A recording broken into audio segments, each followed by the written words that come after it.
आज की क्लास में हम बात करेंगे यूनिवर्सिटी एजुकेशन कमीशन 1948-1949। बहुत ज़्यादा इम्पॉर्टेंट है क्योंकि आफ्टर इंडिपेंडेंट जो है हायर एजुकेशन को इम्प्रूव करने के लिए कमीशन लेकर आया गया था और इसको जो है डीएड, बीएड, एमएड सभी स्टूडेंट्स को जो है इसे पढ़ना है और चाहे वो स्पेशल एजुकेशन कर रहे हैं चाहे नॉर्मल एजुकेशन कर रहे हैं, सभी को जो है इस कमीशन के बारे में पढ़ना है।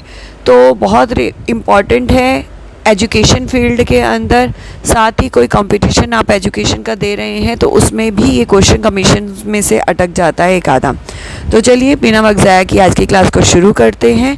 मैं प्रीति आपके अपने channel Mantra education always the right way में एक बार फिर से बहुत बहुत स्वागत करती हूँ। आपको हमारे चैनल पे आने वाली वीडियोस इन्फॉर्मेटिव लग रही हैं तो चैनल को सब्सक्राइब और बेल आइकन को आप दबा सकते हैं। साथ ही साथ लास्ट तक क्लास में बने रहिएगा। कैसी लगी ये ज़रूर बताइएगा, पसंद आए तो लाइक और शेयर किए बगैर बिल्कुल मत जाइएगा।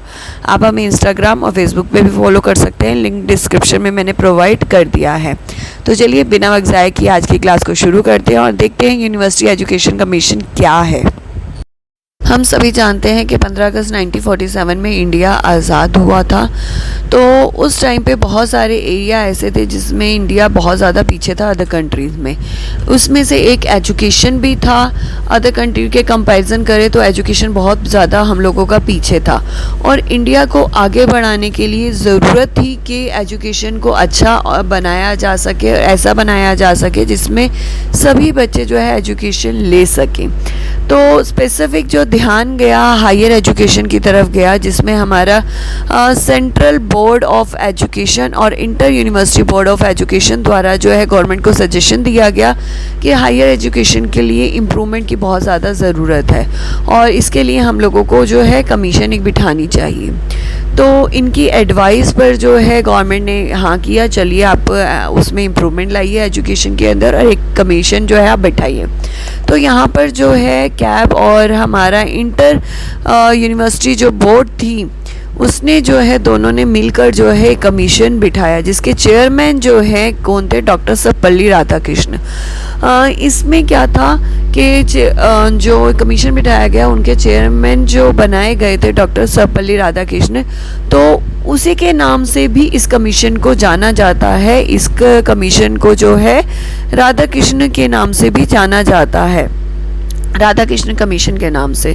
तो बहुत ज़्यादा इम्पॉर्टेंट है, ये याद रखिएगा। ज़रूरी नहीं है अगर आपसे राधाकृष्ण कमीशन के बारे में पूछ लिया जाए तब भी आपका जो है यूनिवर्सिटी एजुकेशन कमीशन के बारे में ही बताना है। तो आपको इसके सबसे बड़े दोनों नाम आपको पता होने चाहिए कि क्या नाम है, इनको किन दो नामों से जाना जाता है।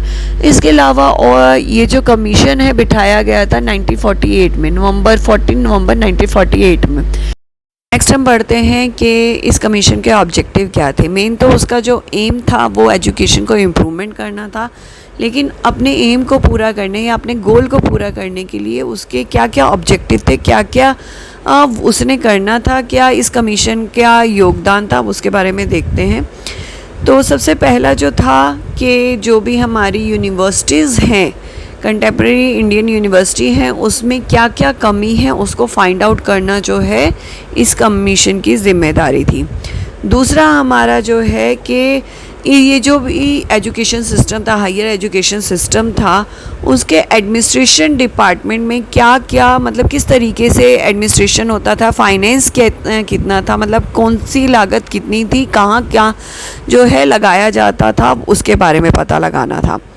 तीसरा जो था वो उसके बारे में सजेशन करना कि जो एडमिनिस्ट्रेशन है या फाइनेंस है वो कहाँ कहाँ लगाना चाहिए, उसके बारे में कॉलेज को जो है सजेस्ट करना। फाइनेंस के बारे में बस सजेशन करने के साथ साथ जो है हायर एजुकेशन का दोबारा से रीस्ट्रक्चर किस तरीके से हायर एजुकेशन होना चाहिए उसके स्ट्रक्चर के बारे में एडवाइस या सजेस्ट करना भी ये जो कमीशन का ऑब्जेक्टिव था। जो कमीशन का जो ऑब्जेक्टिव था वो था कि कहाँ कहाँ कमियाँ ढूंढनी है, कमियाँ ढूंढ के जो है सजेशन प्रोवाइड करने थे। तो यहाँ पर जो स्ट्रक्चर के अंदर कहाँ कहाँ कमियाँ थी, किस वजह से जो है ये प्रॉब्लम्स दिख रही थी वो किस वजह से आ रही थी, उसको फाइंड आउट करके एक सजेस्ट करना कि इसको हम इस तरीके से करें तो ये प्रॉब्लम जो है दूर हो सकती है। तो वो सजेशन जो है वो प्रोवाइड करने थे अपनी रिपोर्ट के अंदर। कमीशन को जो है इस बार का भी सजेशन देना था कि हायर एजुकेशन कराने के जो एम है वो क्या होने चाहिए, क्यों जो है बच्चे जो है स्टूडेंट हैं उनके क्या एम होने चाहिए, किस लिए बच्चे हायर एजुकेशन में जाए, उसके लिए भी सजेशन देना। उसी बेहाव पे जो है करिकुलम बनाया जाता है, ये आप सभी को पता है, एम डिसाइड होते हैं। तो अगर जैसे ही आपका एम बदलेगा तो करिकुलम भी, स्ट्रक्चर करिकुलम का बदल जाता है। तो इसलिए एम बहुत ज़्यादा इम्पॉर्टेंट है। तो हायर एजुकेशन का एम जो है वो भी सजेस्ट जो है करना था इस कमीशन को।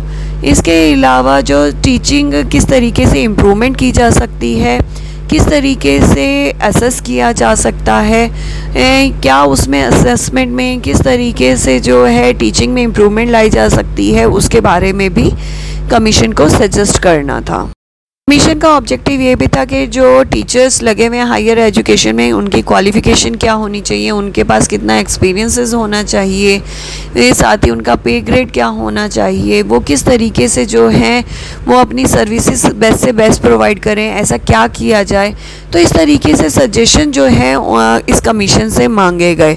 साथ ही साथ जो है ये मांगा गया कि बच्चे ज़्यादा से ज़्यादा जो है डिसिप्लिन के अंदर किस तरीके से रहें, उसका क्या सोल्यूशन हो सकता है, ये हायर एजुकेशन को वाइड स्प्रेड किस तरीके से किया जा सकता है, किस तरीके से फैलाया जा सकता है, ताकि लोग जो है या स्टूडेंट जो है ज़्यादा से ज़्यादा हायर एजुकेशन उन तक पहुंच सके। साथ ही साथ उन बच्चों के लिए किस तरीके की प्लानिंग करी जाए जो हायर एजुकेशन के अंदर हैं, कि ताकि वो अच्छे से अच्छे एजुकेशन प्रोवाइड हो सके, उनको एजुकेशन मिल सके। तो ये सारे जो ऑब्जेक्टिव थे वो क्या थे, यूनिवर्सिटी कमीशन के थे, ताकि वो एजुकेशन, हायर एजुकेशन को इम्प्रूव करने के लिए सजेस्ट कर सके। याद रखिए, जब भी कोई कमीशन आता है वो सजेशन करता है अपनी रिपोर्ट के अंदर, ना कि वो जो है एजुकेशन को बदलता है। जो एजुकेशन जो आती है वो पॉलिसीज़ वगैरह बाद में आती हैं, एक्ट्स बाद में आते हैं, लेकिन उससे पहले जो है कमीशन रखा जाता है हमेशा सजेशन के लिए और कमियां ढूंढने के लिए। नेक्स्ट हम बढ़ते हैं रिकमेंडेशन के अंदर, जिसके अंदर कमीशन ने अपनी रिपोर्ट जो है अगस्त 1949 में जो है सबमिट करी थी, और उसके अंदर जो रिकमेंडेशन दी थी, सजेशंस दिए थे कि क्या क्या जो है कमियां हमारी एजुकेशन में है, उसे किस तरीके से ठीक किया जा सकता है, क्या कैसे इम्प्रूवमेंट किया जा सकता है, तो उसके बारे में हम बात करेंगे। अब कमीशन ने सबसे पहली जो रिकमेंडेशन दी थी या सजेशन दिया था वो ये था कि जो एजुकेशन का जो एम है वो पर्सन जो उसकी एबिलिटी है, जो उसकी खुद की एबिलिटी है, उसको इन्हेंस करना जो है एक एजुकेशन का एम होना चाहिए। साथ ही साथ इंडिया की जो डेमोक्रेसी है उसको इम्प्रूवमेंट करना या उसके लिए काम करना। सबसे पहला कमीशन के द्वारा जो रिकमेंडेशन दिया गया वो ये था कि एजुकेशन का जो एम है वो होना चाहिए कि एक जो पर्सन या स्टूडेंट है उसकी जो एबिलिटी है उसको इन्हेंस करना, जो उसकी बचपन से उसके पास एबिलिटी है उसे इन्हेंस करना। दूसरा, फिर इंडिया की जो डेमोक्रेसी है उसको बढ़ावा देना। अब यहाँ पर जो डेमोक्रेसी है उसके बढ़ावा कैसे मिलेगा कि स्टूडेंट को एक अच्छा सिटीजन बनाना, साथ ही साथ जो है डेमोक्रेसी के लिए पॉजिटिव एटीट्यूड उनका डेवलप करना। इसके अलावा जो एजुकेशन का एम ये बताया कि ये होना चाहिए कि बच्चे अपने कल्चर, अपनी जो हमारे धरोहर है, हमारी जो परंपराएं हैं उनको जाने, और इसके बाद जो है लास्ट बोला कि हायर एजुकेशन के बाद जो बच्चे हैं वो प्रोफेशनल कोर्स करें ताकि वो इंडिपेंडेंट बन सके, कुछ अर्न कर सके। हायर एजुकेशन के बाद जो है सभी का जो है एम रहता है कि वो अर्न कर सके, तो उसलिए जो है इस हायर एजुकेशन के अंदर कुछ ऐसा डाला जाए ताकि बच्चे जो है अर्न कर सके, इंडिपेंडेंट बन सके। तो इसमें प्रोफेशनल कोर्सेज या वोकेशनल ट्रेनिंग को ऐड किया जाना चाहिए। लेकिन जो रिकमेंडेशन दिया उन्होंने पोस्ट ग्रेजुएशन के अंदर उन्हें ट्रेनिंग और रिसर्च पर जो है ज़ोर दिया कि इस पोस्ट ग्रेजुएशन के अंदर जो है बच्चों की ट्रेनिंग होनी चाहिए, और साथ में जो रिसर्च बेस्ड नॉलेज है वो उनको होनी चाहिए। नेक्स्ट रिकमेंडेशन दिया था उन्होंने कि यूनिवर्सिटी का जो बहुत बड़ा रोल बताया एग्रीकल्चर के अंदर, तो उन्होंने सजेस्ट किया कि जो हायर एजुकेशन है वो ग्रामीण क्षेत्रों तक पहुंचनी चाहिए ताकि वहाँ के जो लोग हैं हायर एजुकेशन ले सकें। और एजुकेशन का जो रोल है वो वहाँ जब खेती बाड़ी कर रहे हैं, जो किसान खेती बाड़ी कर रहे हैं, या बच्चे जो स्टूडेंट्स हैं जब अपने फादर्स के साथ जब काम करेंगे तो उस एजुकेशन को वहाँ अप्लाई कर सके और उसमें इम्प्रूवमेंट ला सके। हमारी जो कृषि है, फार्मर्स जो हैं जो कृषि करते हैं तो उसमें इम्प्रूवमेंट ला सके एजुकेशन की वजह से। तो इसलिए उन्होंने बोला कि हायर एजुकेशन जो है ग्रामीण क्षेत्रों तक पहुंचनी चाहिए। इसके अलावा जो है एजुकेशन को टेक्नोलॉजी और साइंटिफिक बेस बनाने का जो है सजेशन उन्होंने दिया। वहाँ पे जो है उन्होंने ये चीज़ रियलाइज़ करी कि इंग्लिश का जो है बहुत ज़्यादा इम्पॉर्टेंट है। अदर हम लोगों को अलग अलग स्टेट में अलग अलग लैंग्वेजेस हैं और साथ ही साथ जो है बाहर अगर हमें अदर कंट्रीज़ में काम करना है तो इंग्लिश जो है बहुत ज़्यादा ज़रूरी है। तो इसलिए कोशिश की गई कि हायर एजुकेशन के अंदर जो है बोला गया कि जल्दी से जल्दी जो है इंग्लिश को ऐड किया जाना चाहिए एज अ इंडियन लैंग्वेज के रूप में। जितनी जल्दी से जल्दी होगा उतना ही बच्चों की क्वालिटी एजुकेशन जो है वो इन्हेंस होगी। नेक्स्ट सजेशन जो उनकी तरफ से आया वो ये था कि उन्होंने बोला जो गवर्नमेंट एडमिनिस्ट्रेशन सर्विसेज हैं उनके लिए यूनिवर्सिटी डिग्री जो है वो रिक्वायर्ड नहीं होनी चाहिए। जो स्पेशल स्टेट जो है, जो जिस स्टेट में एडमिनिस्ट्रेशन पे कोई पर्सन या स्टूडेंट लग रहा है तो वो खुद से एक टेस्ट जो है वो ऑर्गेनाइज़ करें। उस टेस्ट को क्लियर करना जो है वो ज़रूरी होगा, अदरवाइज यूनिवर्सिटी डिग्रीज़ के सजेशन था। उन्होंने जब एजुकेशन सिस्टम देखा उसमें जो एग्ज़ामिनेशन टेस्ट थे या इवैल्यूएशन सिस्टम था वो उनको पसंद नहीं आया। उन्होंने बोला कि इसमें जो चेंज करना जो है बहुत ज़रूरी है और इसमें बहुत ज़्यादा कमियां देखने को मिलती हैं। तो यहाँ पर जो है उन्होंने सजेस्ट किया कि जो इवैल्यूएशन करने का तरीका है वो साइंटिफिक मेथड होना चाहिए। साइंटिफिक मेथड का मतलब है एक जैसा प्रोसेस जो है हमेशा फॉलो होना चाहिए जिससे इवैल्यूएशन करे तो सही रिज़ल्ट जो है वहाँ पर आए। नेक्स्ट आते हैं हम लोग, जो रिकमेंडेशन था ये टीचर्स के लिए था। उन्होंने बोला कि 4 कैटेगरी जो है टीचर्स की होनी चाहिए, जो है हमारे प्रोफेसर, रीडर, लेक्चरर और इंस्ट्रक्टर। यहाँ पर एक टीचर जो है प्रमोट होकर दूसरे पोस्ट पे जाएगा। और साथ ही साथ इसके अलावा जो है कमीशन ने टीचर्स की फैसिलिटीज़ की भी इसमें बात की कि उनकी सैलरी जो है अच्छी होनी चाहिए। उनका जो प्रोविडेंट फ़ंड की बात की गई, रेजिडेंशियल अकोमोडेशन, उनके आवर्स की, उनकी लीव की, सभी जो है इस कमीशन के अंदर कहा गया कि उनको लीव भी दी जानी चाहिए, उनके आवर्स भी फ़िक्स होने चाहिए। तो सभी कैटेगरी के अलग अलग जो है सारी चीज़ें आपकी जो भी फैसिलिटीज़ है अलग अलग प्रोवाइड अकॉर्डिंग टू पोस्ट होनी चाहिए। अलावा वर्किंग डेज़ को जो है इंक्रीज़ करने के लिए बात की, जो एग्ज़ामिनेशन टाइम है उसको हटा के 180 जो है ईयर के अंदर वर्किंग डेज़ जो हैं होने चाहिए। इसके अलावा एजुकेशन को इन्हांस करने के लिए नए नए कोर्स लाने की बात की गई। साथ में लेबॉर्ट्री, लाइब्रेरी जैसी फैसिलिटीज़ को इम्प्रूव करने की बात की गई। वर्कशॉप्स की बात की गई कि वर्कशॉप जो है बच्चों की टीचर्स की करवाई जानी चाहिए। और यहाँ पर जो है हमारा फ़र्स्ट डिग्री कोर्स जो है 3 ईयर के लिए बोला गया कि जो फर्स्ट डिग्री कोर्स है 3 ईयर का एटलीस्ट होना चाहिए। इस रिकमेंडेशन को जिसे आज भी जो है लागू किया जाता है, हमारे डिग्री कोर्स जो होते हैं 3 ईयर्स के ही होते हैं।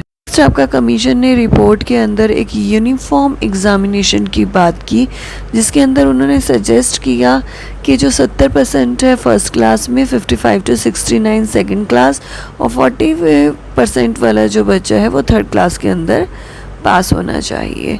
थोड़ा बहुत आज वेरी है इसके अंदर, बट जो है वहाँ पे उन्होंने रिकमेंड इस चीज़ को किया कि जो हमारा इवैल्यूएशन है वो सही नहीं हो रहा है, तो उसके लिए इवैल्यूएशन के लिए जो है एक यूनिफॉर्म इवैल्यूएशन बनाना चाहिए। साथ ही साथ वो साइंटिफिक मेथड बेस्ड होना चाहिए इवैल्यूएशन, और साथ में जो है उनका मार्किंग जो है वो थोड़ा सा जो ग्रेड जो कह सकते हैं डिसाइड किया गया कि 70 वाले को फर्स्ट क्लास, 55 से 69 वाले को सेकंड क्लास और 40 वाले को थर्ड क्लास में पास होना चाहिए। इस कमीशन ने जब रिपोर्ट सबमिट करी उसके अंदर बहुत सारे सजेशंस थे, तो उनमें से कुछ जो मैंने आपके सामने रखे जो बहुत ज़्यादा इम्पॉर्टेंट थे आपको जानना कि किस तरीके की रिकमेंडेशन उन्होंने जो है रखी, सजेशंस रखे। तो उम्मीद करती हूँ आपको समझ में आया होगा यूनिवर्सिटी एजुकेशन कमीशन है क्या, उसके ऑब्जेक्टिव क्या है, उसके बाद जब उन्होंने उस पर काम किया अपने ऑब्जेक्टिव पे, तो किस तरीके की रिकमेंडेशन या सजेशन अपनी रिपोर्ट के अंदर रखे। अगर पसंद आया है और समझ में आए हैं तो जल्दी से इस वीडियो को एक लाइक और शेयर ज़रूर कर दीजिए। अगर आपको हमारे चैनल पे आने वाली वीडियो इन्फॉर्मेटिव लग रही है या किसी तरीके की आपको हेल्प दे रही हैं तो जल्दी से चैनल को सब्सक्राइब और बेल आइकन को भी जल्दी से दबा दीजिए। आप हमें फेसबुक और इंस्टाग्राम पे भी फॉलो कर सकते हैं, लिंक डिस्क्रिप्शन में मैंने प्रोवाइड कर दिया है। तो आज के लिए बस इतना ही। एक बार फिर से हाजिर होंगे एक नई अपडेट के साथ, एक नए टॉपिक के साथ। नमस्ते, शुक्रिया।